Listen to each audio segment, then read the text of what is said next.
For some reason, I have a feeling that this route is actually going to be somewhat inspirational and whatnot, and really deep and philosophical as well, perhaps.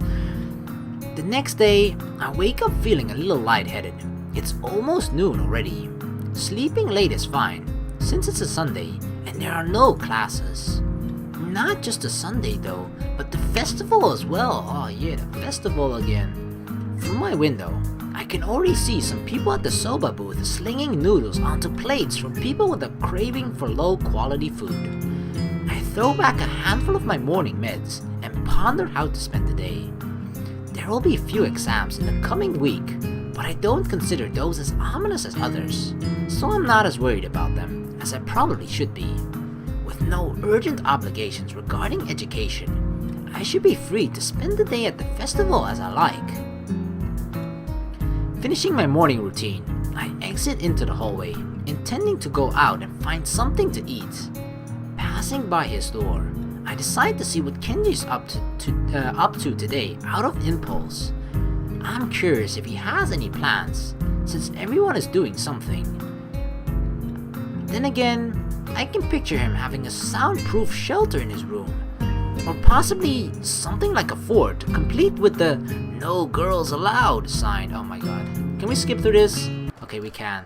I don't remember this part actually, where we talk to Kenji and is like, something. Okay, this is new. Well, I joined the art club, so I guess I'll go with them. I guess this is we were talking about, his reaction. Somehow I've seen this face from Kenji multiple times already, and for some reason it still gets me. It still gets me to chuckle every now and then. You did what? I joined the art club. Man, that was a bad move. Really bad. You don't know what kind of girls there are in the art club. Troubled, angsty cuties who tear your heart out and eat it raw. Well, I know one art club member, and I don't really see Rin suddenly becoming a psychotic murderer. That seems unlikely. Don't say that. Don't fool yourself. You have no idea what you are dealing with here, man. They are the worst kind. They drag you in it with all this fancy-pantsy shit, and when you least expect it, BAM! Bam what? Kenji seems slightly fazed at my skepticism, but not any less loony. It doesn't matter. Tread carefully, man. Tread carefully. He fingers his scarf nervously, faster and faster, like he's trying to start a fire, right? I remember that line, fingering his scarf. The happy hubbub of the crowd greets me as I push myself through the main door and step outside. Oh yeah, new experience at the festival. The school grounds were transferred into festival grounds over yesterday and this morning. Colorful stands line at the main walkways from the main entrance to the main school building. Everything is main. Some people are still carrying stuff to and fro, but behind most counters are relaxed students who look like they are good to go. Most of the other students have been up early to finish their preparations. A feeling of guilt passes through me, but it soon goes away. I'm just a lowly transfer student after all. Some visitors are already strolling around the grounds. There are some young families with the perturbed parents trying to keep up with their over-enthusiastic offspring. A few students of our own, accompanied by their parents, and a lot of old and young people who are here for no reason I can imagine. The carillon bursts into life, and the principal's squeaky voice announces the opening of the festivals over the PA system. Everyone applauds politely, if a bit unenthusiastically. Yeah, applaud. A school festival. We didn't really have festivals at my old high school. It kind of feels old-fashioned, especially considering the school I came from, but it's still somewhat exciting. A day off feels sweet after the first week of hard work, despite me lying on the hospital bed for 4 months prior to this. That doesn't count. I recall even wishing that I could go to math lessons during my stint at the hospital. I can't remember the program for the festival, even though Muto went through it during class just the other day. I step off the dorm steps, intending to take a tour around the grounds to see all the stuff the others have set up, but I only make it down to the bottom of the stairs. Oh yeah, Rin's mural. A few people are studying Rin's mural on the wall, while the artist herself is lounging on the sidelines, leaning against the wall and looking extremely bored and mildly under the weather. Good morning. Hello. How's it going? Nowhere? I'm stuck. What do you mean stuck? I mean, I can't walk stuck. I think my legs are out of order because of yesterday. Does it hurt? It's hard to say. Maybe. The strain of working on the mural was greater than she let me know. I thought it was just a bit of tired muscles or something. I mean, to ask something further, but Rin swiftly moves on to another topic. Teacher's friends came by. Then they headed into town for lunch and asked me to go. It was a good thing my legs hurt so much. But you're stuck sitting there. That's not good. I'll just wait till I can walk again. It should be either sooner or later, if you think about it for a while. Teacher was happy that I finished the mural. He should be. But I wonder if it's finished at all. Oh? I thought yesterday that I had done everything, but now I'm not sure anymore. I should paint more details. Maybe. Probably. It's very hard to decide. Finished or not, the mural looks great in broad daylight. Various human body parts, repeated over and over in a wildly mutating, mostly disfigured variety, are the main elements. They are rough looking, as if thoroughly placed and rudimentarily painted, but a great deal of thought and care has gone into each and every one of them. Does this one have a frog growing out of its head? It's a goldfish. Oh my god, I do have to censor anyway. Oh my god, no. What's that? It's nothing. Anyway, the wall is so wide, I have to turn my neck from side to side to see the entire painting. It's hard to consider it as a single piece. The elements don't seem to fit together, but I guess they do create some kind of a whole. Abstract as it is, I have no idea what it's supposed to be portraying, but it looks nice. That's enough for me. I settle myself next to Rin, leaning against the wall like she does. The happy noises of the festival are becoming louder as more and more folks enter the grounds. The dorms are far from the main attractions in the main building and the stands around the courtyard, so most visitors have not found their way here yet. A somewhat bored expression settles on Rin's face, making her look detached from everything that's going on around her. She is being awfully quiet. I wonder if she's in pain. So, what did the art people say about your mural? My question wakes Rin up from her daydreaming. She lazily turns her face towards me. I'm not sure. I think they liked it? Maybe they did. What about you? Are you happy with the mural? 'Cause I kind of participated. It'd be terrible if you were unhappy. Rin tilts her head, biting her lower lip. I think it came out decently. It's not bad, but it's not good either. It just is. I guess I'm alright at being empty-minded. Can I ask something else? What does the painting really portray? I thought about it yesterday, when you said that it doesn't portray anything. But that's a logical fallacy, isn't it? You can't make something out of nothing, not even art. Rin frowns and turns her back towards the clouds. I don't know. I am not really good at explaining things. It's just a mural. There's nothing special to it. I said it already. She sounds annoyed at my inquiries. I didn't know what I'd paint. So I decided to just paint a mural. It's a mural that portrays a mural. No, wait. I just thought up a better way to say it. It portrays itself. So, its muralness is at the maximum, at least as far as I can do. So, if you think about it, it has some meaning, but I think that's the same as this one has. That makes no sense. I kinda lost her halfway.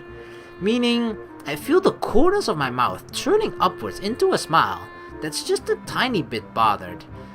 Or, remember when I said it is probably going to be really deep and a lot of depth to Rin, and also that if you get to know her better that you might be able to understand her better. But then again, it could also just be the other way around, that Hisao is like trying to find and think that there's a lot of depth to it, but in reality it actually just isn't that much, and Rin is just really a person that does a lot of things on the whim and just goes with the flow.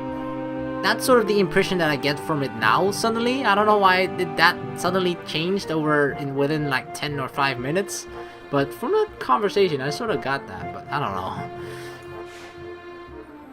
Oh my god.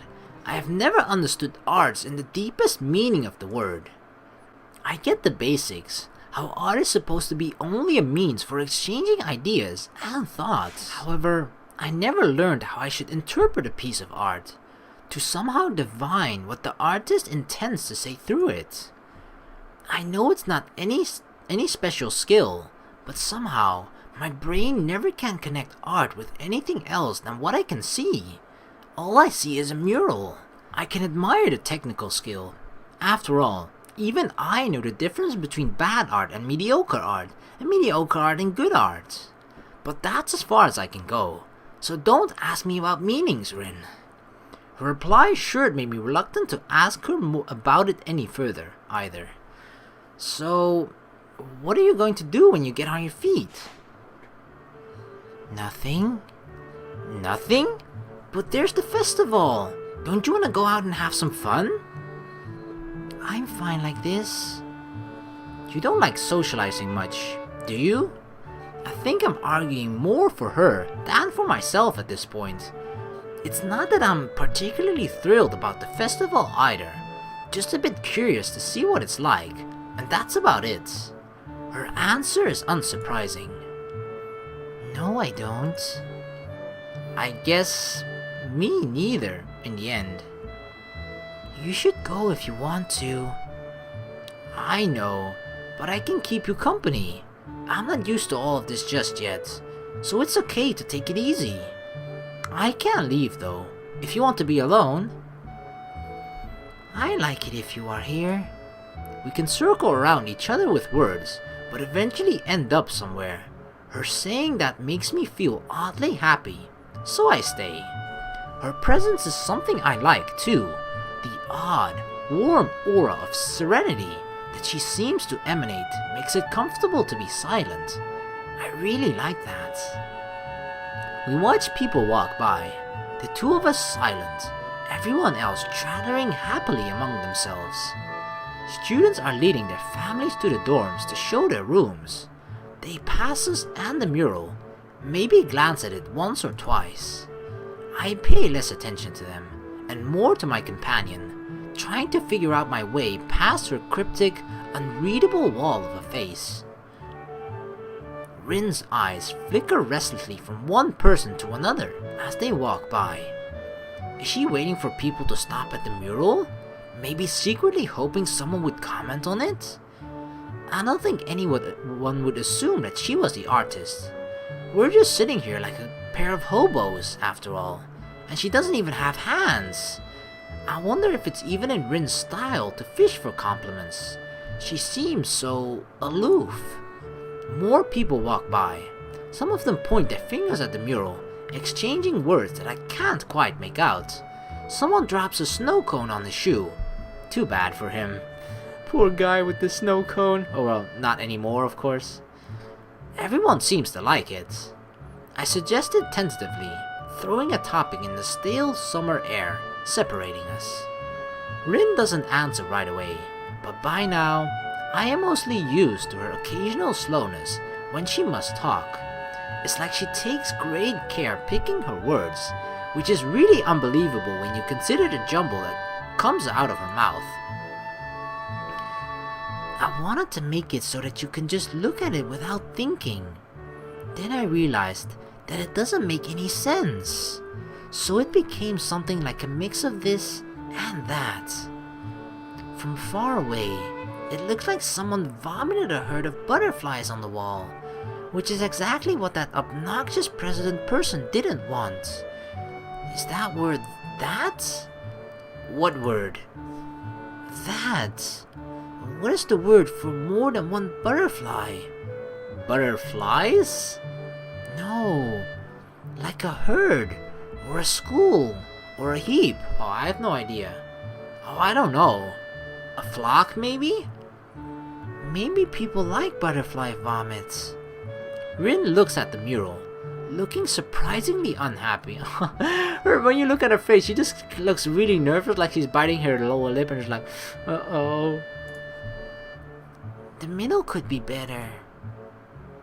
I like in-betweens, but this was a pain in my butt. Not literally, of course. Then again, I did get that too. I guess it was literally after all. Don't be so critical of yourself. She looks at me funnily, but both shuts up.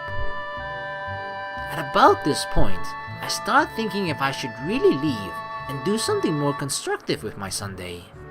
This is the pinnacle of social failure. A whole free day, a festival right outside my doorstep. And what do? Sit here with Rin. Two bystanders with nothing to do except to think what a pity it is to just be a bystander. Even realizing how pitiful it is, I don't do anything. I don't stand up and take off for a day of fun. Shuffle, shuffle. Fidget. Shuffle, more shuffling. Every day. Rin is shuffling about restlessly, constantly swinging one leg over the other knee and then back again. She has a very irritated look on her face. Is something wrong? Yes. No. Yes. She suddenly hops up on her feet. It's surprising. I thought she was still rendered immobile, but apparently that's not the case. I have to go find Emmy, or someone. I need some help with something. I can help you. No, it's okay. One of us has to stay here in case something happens. Don't be ridiculous. Nothing even remotely interesting has happened since I came here, except that one guy who dropped a snow cone on his foot. Let me help you. Since I'm bored. Oh, is this the famous Hisao saying wrong stuff again? The wrong choice of words. So, what is it? Rin's lips flatten tightly against each other into an almost perfectly horizontal line. She closes her eyes and draws in a deep breath. When she opens her eyelids, the frighteningly stern look in her dark eyes takes me aback. Hisao, you might not want to hear this, or maybe you do. I don't know, but it doesn't matter. And even if it did, you are not leaving me any choice. I'm having my period, and I need some help regarding that. However, I don't feel that our relationship is yet on the level where I could allow you to pull my underwear down in the girls' toilet, even if you offered to. Yep, okay, she's right. She should really go and look some for Emmy indeed. Oh my god, I for some reason I had that little thought in my head, like it jumped into my mind for like half a second and then it left my head thinking that's probably not it. Oh my god. Yeah, I feel like she definitely, if you were to just compare her sort of disability to Emmy can definitely be less reliant of people despite her disability, right? Emmy has prosthetic legs. I don't think, are there such a thing as prosthetic arms? I think there are bionic arms to a certain extent, I guess, but Rin doesn't have that, so she's definitely in need of more help with most of her things. Like, even though she finds sort of a work around the way that she's able to paint with her feet, but obviously she can't do that for everything. That's why you should stay here while I go look for Emmy. As blood rushes to my cheeks like the rising tide, my brains try to desperately search for an answer. But the only thing I can think of is how this was the most coherent thing I have heard coming out of Rin's mouth during these 4 days that I've known her. Yes. Not wanting to meet Rin's eyes, I turn my face aside, pretending I'm looking at someone's parents. From the corner of my eye, I see Rin turning on her heel and walking off without further ado. I feel like going to hide under some rock. I wonder how long Rin will be gone, or if she will return at all. Oh my god, that was so weird and awkward. She does return eventually, appearing seemingly out of nowhere and sitting back to where she was, next to my place. I'm back. She says it flatly, like my blunder never happened. I prefer to forget the whole matter as well, so I keep quiet. What is the shadow? What? Oh, it's probably getting later? That actually was really creepy for some reason, like her dark side suddenly was coming out of her or something. That's what it looked like. Oh my god. I was really scared there. Time passes in standstill. The sun gleams from high above the main building. It hits me directly in the eyes, but I just squint instead of moving. In a bit, it becomes painful to keep my eyes open just a little, and my temple starts aching. My head hurts. I think this day gave me a headache. Can you believe it? Are you hungry? How is that related to headache? It's not. I ask because I am. Her oblivious seriousness melts my irritation with its ridiculousness, and I find the corners of my mouth turning slightly upwards again. You know what? So am I. I'll go get us some food. What do you want? My treat. Doesn't matter. Returning with the food, I give one portion to Rin, taking the other for myself, and we dig in without a word. Rin looks upwards, fork hanging out of the corner of her mouth. What are clouds? I always thought they were thoughts of the sky or something like that, because you can't touch them. You thought like that when you were a child? No, last week. Maybe because sometimes my thoughts feel like clouds, fluffy and white and slow. Like the sky was in my mind, like my mind was the sky. The sky of your mind? Close your eyes and think of sky. You wouldn't be able to think of anything else until you stop. I guess I try it. It works? Magic? What is this tomfoolery? Opening my eyes, I see Rin studying me with her eyes. It feels uncomfortable because she doesn't say anything. I turn away. Clouds are water. Evaporated water.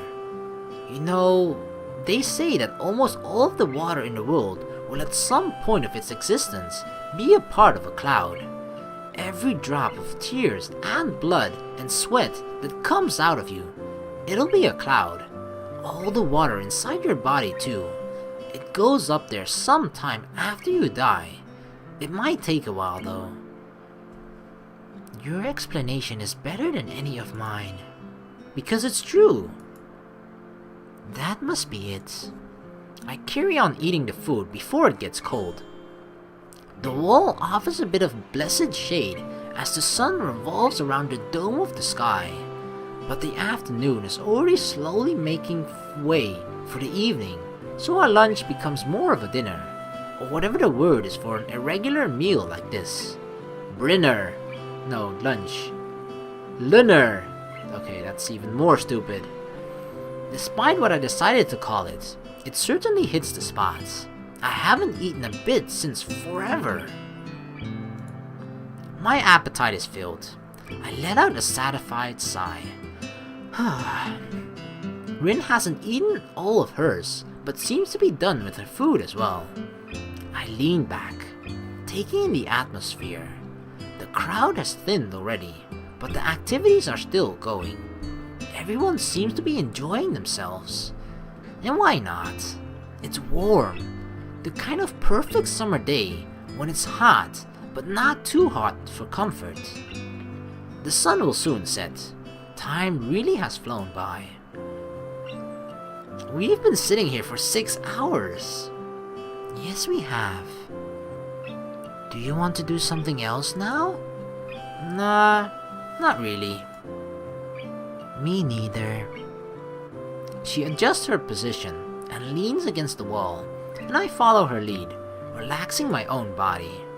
For minutes on end, we sit there without saying a word. I'm trying to feel Rin's mood from her demeanor, the tension of her muscles, the tiny expressions fleeting on her face.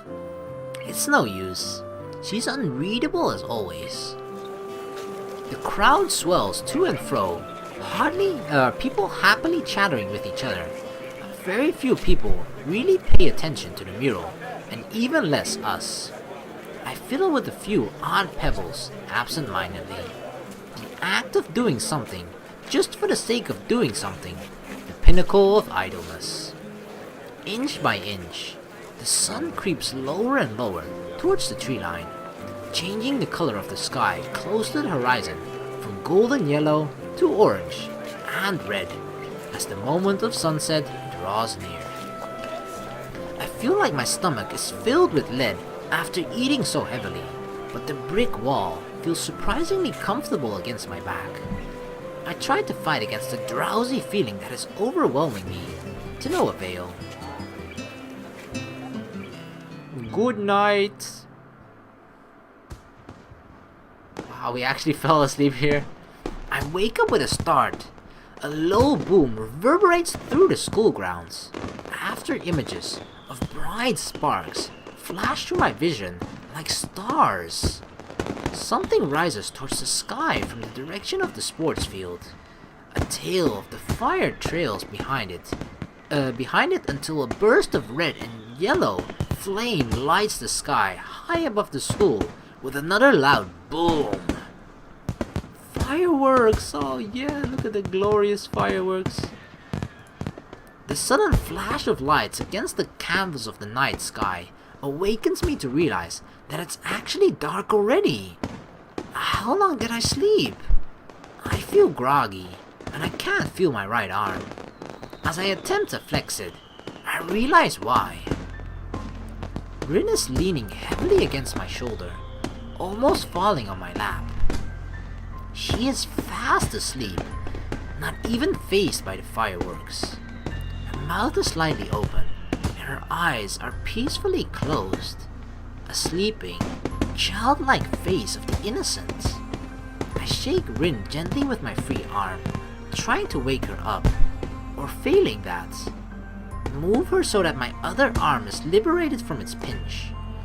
Rin's face twitches, and her eyelids shut tighter, as if to resist against waking up. She gradually opens her eyes, but keeps them half closed, letting the light from the fireworks sneak just past her eyelashes so that her green irises mirror the bright flashes of the explosions, then looks up at me and frowns.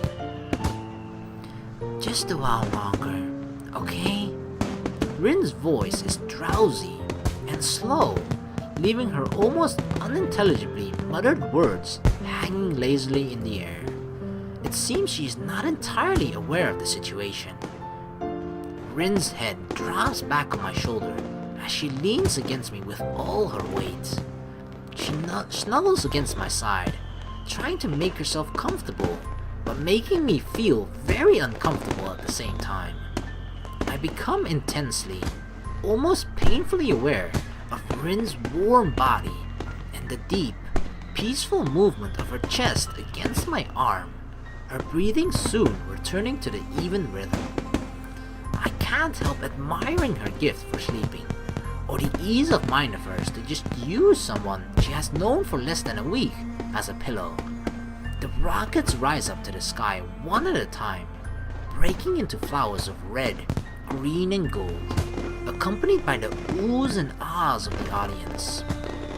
I tried to push Rin's disconcerting proximity out of my mind. For what can I do about it? I just hope her short wow really is that. One by one, the glittery bursts are born and die in the blink of an eye, coloring the dark night sky into a constantly changing abstract painting. I listen to the low booms of the explosions and Rin's quiet breathing, trying to clear my own head of the post-awakening disorientation. Thankfully, just a while longer really proves to be just a while, as Rin stirs from her slumber and wakes up again before the fireworks are over. I fell asleep. She finally opens her eyes completely and blinks a few times. You fell asleep on top of me. Twice. You didn't like it? Well... Despite the inconclusive stammering, Rin sits upright, drawing herself away from me. Well, you are heavy. Don't ever say that to a girl, ever. It's a lie. She weighs next to nothing, but I have to get a jab back at her, even if it's under the belt. Ouch! What? Why are you hitting her under the belt? My mock protest fails to draw any reaction from Rin's attention, as Rin's attention is drawn upwards to the flashes of the fireworks. She seems hypnotized by the colorful play of the explosions. A slight tingling sensation goes up and down in my arm as blood starts to circulate again. It's unpleasant, but it helps me get rid of this dizzy feeling. More and more rockets rise up to the sky, the bright colors of their explosions reflecting from the clouds. Both of us stare at the fireworks fixedly through the canopy of the trees, enthralled by the show. We would get a vastly better view of the sky if we moved even a couple of yards, but neither of us bothers to even suggest it. I really do like fireworks, even though looking at them makes me feel kinda sad, I think. It's like they want you to look at them so badly that they are loud and bright, but when someone looks, they are already gone. It's like they were not even real. Oh my god. Am I actually feeling a little bit sad about fireworks right now? Oh my god, what kind of sorcery is this? How did she have me have feels for something as strange as fireworks? They are real. I can tell you that. All of this is real, you know. If you think about it, nothing really lasts for long. Even something like my life, or yours, is just a blink of an eye in the history of everything. Like one of those rockets. Poof, and we're gone. But we're here, aren't we? Yeah, this is reality. Rin, sitting next to me, the loud bangs of the fireworks, the vast, unlimited sky. These things are definitely real, even though they won't stay here forever. I feel warm inside, and I wonder if it's because Rin is so close to me, or just because of me feeling like being alive. I don't really know what I should say next. It's alright. Maybe I'm just talking to myself. But you know, fireworks are pretty.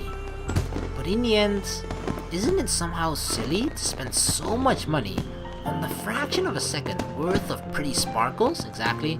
Like, to me, that's why I never ever bought fireworks, really. It's just like literally throwing your money away, or like literally setting your money on fire. Like, sure, you get a pretty show out of it, but it's actually so damn expensive, and I would personally never buy fireworks themselves. But luckily other people do, so I just, you know, get the enjoyment off of theirs.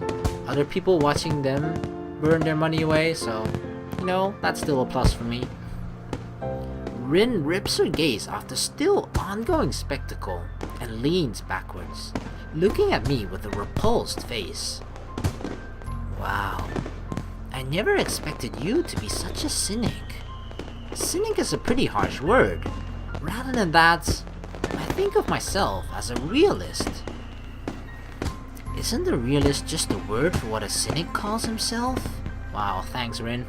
The final rocket goes out with a bang of silver and blue, leaving the grounds eerily silent for a moment until the crowd starts moving towards the main gate like a cattle herd. Wisps of grey smoke drift towards the dorms from the sports field.